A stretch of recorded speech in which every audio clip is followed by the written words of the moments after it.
सच्ची घटनाओं पर आधारित। उन्होंने प्यार से रिकॉर्डिंग की, रचना की, यहाँ तक कि बिना सच उजागर किए एक परीक्षा भी दी। भारत के जयपुर में रोहन एक युवा इंजीनियर था जो प्यार और परिवार से भरी जिंदगी का सपना देखता था। काम पर उसकी मुलाकात आयशा से हुई, जो एक समर्पित और दयालु शिक्षिका थी और जिन्होंने जल्दी ही उनका दिल जीत लिया। उन्होंने सपने, हंसी मजाक और भविष्य की योजनाएं साझा कीं और हर गुजरते दिन के साथ उनके बीच प्यार बढ़ता गया। 2 साल की डेटिंग के बाद उन्होंने रंगों, संगीत और अपने परिवारों के आशीर्वाद से भरे एक पारंपरिक समारोह में शादी करने का फैसला किया। खुशियां पूरी लग रही थीं और एक उज्ज्वल भविष्य इस प्रेमी जोड़े का इंतजार कर रहा था। अपनी शादी के तुरंत बाद रोहन और आयशा ने एक बच्चे की योजना बनाना शुरू कर दिया, जो उनकी सबसे बड़ी इच्छा थी। उन्होंने अपने स्वास्थ्य का ध्यान रखा, हर कदम पर एक दूसरे का साथ दिया और उस परिवार का सपना देखा जो उनका जल्द ही होगा। जब आयशा को पता चला कि वह गर्भवती है, तो उसने खुशी और उम्मीद के आंसुओं के साथ यह खबर साझा की। गर्भावस्था परीक्षण देखकर रोहन भावुक हो गया। उसे लगा जैसे जीवन ने उसे एक अनमोल उपहार दिया है। सब कुछ एकदम सही लग रहा था और हर गुजरते दिन के साथ उनके बीच का प्यार और भी गहरा होता जा रहा था। मीरा के आने से रोहन और आयशा के घर में रोशनी और खुशियां छा गईं। बच्चे की हल्की सी किलकारी ने घर को उम्मीद और सच्चे प्यार से भर दिया। रोहन ने मीरा को बहुत प्यार से गले लगाया।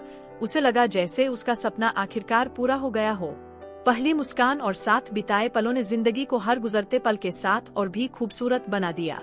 लेकिन जैसा कि हर सच्ची कहानी में होता है, किस्मत ने एक ऐसा सरप्राइज रखा था जिसकी किसी ने कल्पना भी नहीं की होगी। मीरा तेजी से बड़ी हुई। रोहन और आयशा के घर में हंसी और नई खोजों का माहौल भर दिया। रोहन ने खुद को एक पिता के रूप में समर्पित कर दिया, अपनी बेटी की हर उपलब्धि को गर्व और प्यार से बांटते हुए। काम पर वह अक्सर मीरा के बारे में बात करता था, उसके हर छोटे कदम से खुश होता था। लेकिन अपनी खुशी के बावजूद रोहन के मन में एक सूक्ष्म संदेह घर करने लगा, एक ऐसी भावना जिसे वह समझा नहीं पा रहा था। उसे लगा कि कुछ गड़बड़ है, हालांकि वह ठीक से समझा नहीं पा रहा था कि क्या गड़बड़ है। नियमित जांच के दौरान डॉक्टरों ने रोहन को कुछ जांच करवाने की सलाह दी, जिसमें प्रजनन क्षमता की जांच भी शामिल थी। उसे आश्चर्य हुआ, लेकिन उसने मान लिया, यह मानते हुए कि सब ठीक है। हालांकि नतीजों ने एक चौंकाने वाली सच्चाई उजागर की। रोहन बाघ था, मीरा का जैविक पिता होने के काबिल नहीं। उसकी दुनिया कुछ ही पलों में ठहर गई और संदेह लगभग असहनीय बोझ बन गया। ऐसा कैसे हो सकता है? वह जिसने मीरा को अपनी बाहों में थामा था, उसका असली पिता नहीं था। रोहन ने यह राज छुपाए रखा, इस डर से कि अगर आयशा को पता चल गया कि उसे सब पता है तो क्या होगा। वह उसकी हर हरकत को अलग नजरों से देखने लगा, उन जवाबों की तलाश में जो उसे समझ नहीं आ रहे थे। उनके बीच का सन्नाटा बढ़ता गया, अनकहे तनाव और डर से भरा हुआ। यह उम्मीद कि यह सब एक भूल थी, उस कठोर सच्चाई से घुल-मिल गई जिसका वह सामना कर रहा था। और इस तरह एक खामोश तूफान उमड़ने लगा, जो उनकी जिंदगी हमेशा के लिए बदलने को तैयार था। हर गुजरते दिन के साथ रोहन को लगा कि उनके बीच की दूरी एक गहरी खाई बनती जा रही है। रात के खाने, जो कभी बातचीत से भरे होते थे, अब खामोश थे, सिर्फ कटलरी की खनकती आवाज सुनाई दे रही थी। आयशा ने इस बदलाव को भांपते हुए उससे पूछना शुरू कर दिया कि क्या वह ठीक है। वह आंख मिलाने से बचते हुए जवाब देता, मैं थका हुआ हूँ, या आज का दिन बहुत मुश्किल रहा। लेकिन अंदर ही अंदर राज का बोझ उसे खाए जा रहा था। रोहन को अपनी शादी के शुरुआती साल याद आने लगे। बाजार के चक्कर, छोटी छोटी बातों पर हंसी मजाक, परिवार बसाने का उनका साया सपना, हर याद अब एक कड़वे दर्द के साथ थी, मानो उसमें कोई दाग लगा हो। वह आयशा को देखता और सोचता, उसने मुझसे और क्या छुपाया है। ये विचार रातों में उसे सताते रहते, उसकी नींद उड़ा देते। और जब उसने आखिरकार अपनी आंखें बंद कीं, तो उसे ऐसे नजारे दिखाई देने लगे जिन्हें वह भूलना चाहता था। तभी उसने हर छोटी बड़ी बात पर गौर करने का फैसला किया। अगर आयशा बाजार जाती, तो वह ध्यान देता कि उसे लौटने में कितना समय लगता है।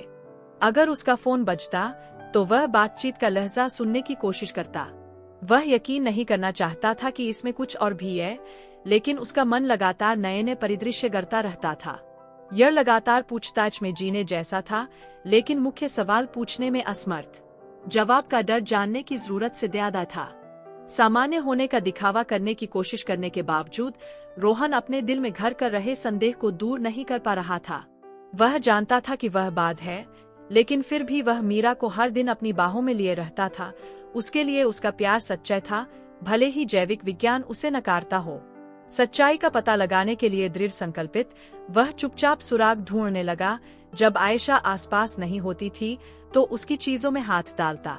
तभी उसे एक छिपा हुआ लिफाफा मिला जिसमें दस्तावेज और मेडिकल रिपोर्ट भरी थीं। उनमें एक प्रजनन रिपोर्ट और एक डीएनए टेस्ट था जिससे साबित हुआ कि वह मीरा का जैविक पिता नहीं हो सकता। यह सदमा उसके सीने पर लगे किसी वार की तरह था। आयशा को यह बात पहले से पता थी और उसने इसे छुपाने का फैसला किया था। रोहन को विश्वासघात का एहसास हुआ, लेकिन वह खोया हुआ भी महसूस कर रहा था। उसे समझ नहीं आ रहा था कि उस सच्चाई का क्या करे जो उसके परिवार को तबाह करने की धमकी दे रही थी। रोहन ने उस रात आयशा का सामना करने की कोशिश की, लेकिन उनके बीच की खामोशी किसी भी शब्द से ज्यादा जोरदार थी। उसे पता था कि उसे जवाब चाहिए, लेकिन उसे डर था कि कहीं वो कुछ सुन न ले। उसकी हर हरकत में एक राज छिपा हुआ था जिसे वो समझ नहीं पा रहा था।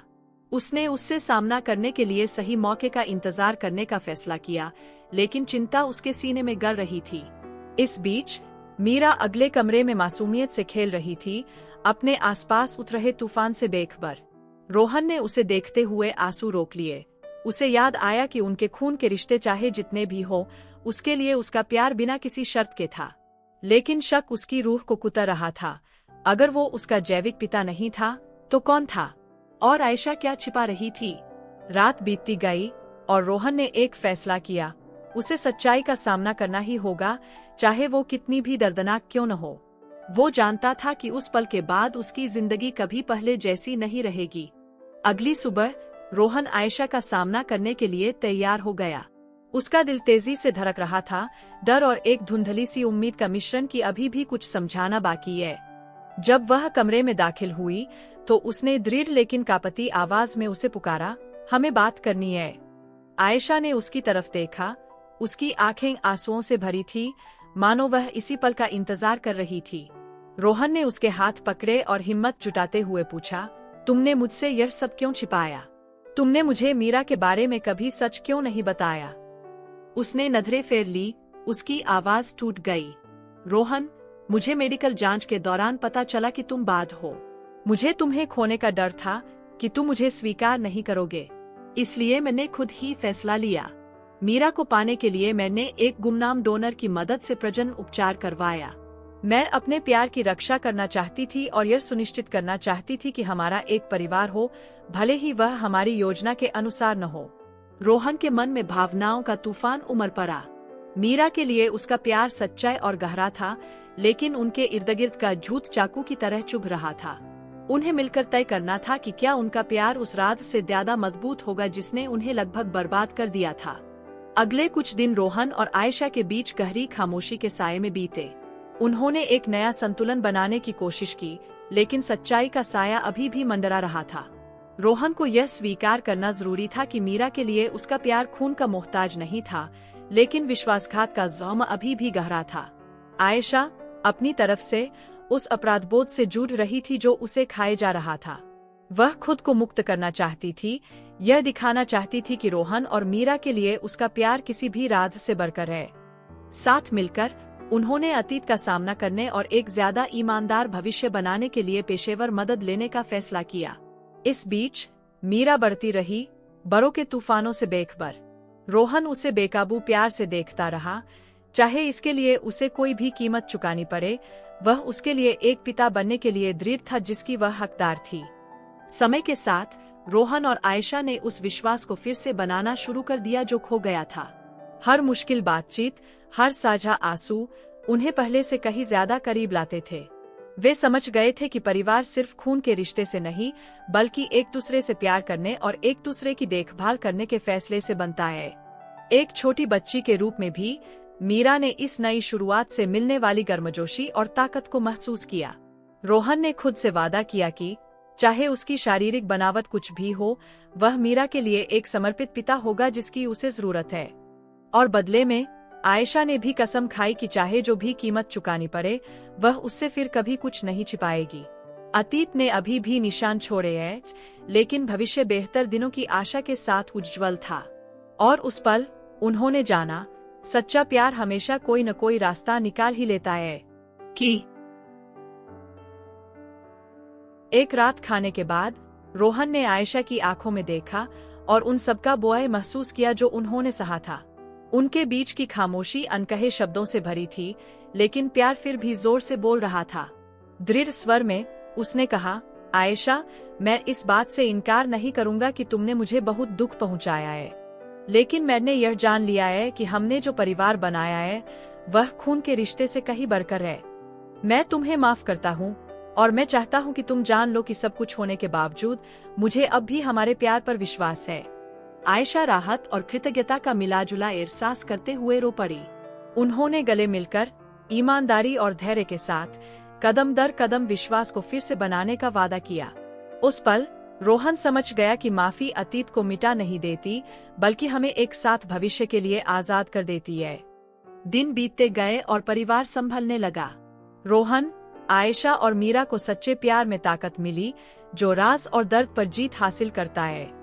लेकिन सवाल अब भी वही है, अगर आपको अपने परिवार के बारे में ऐसी सच्चाई पता चले तो आप क्या करेंगे? क्या आप माफ करेंगे या नाराजगी पालेंगे? अपनी टिप्पणी नीचे दे।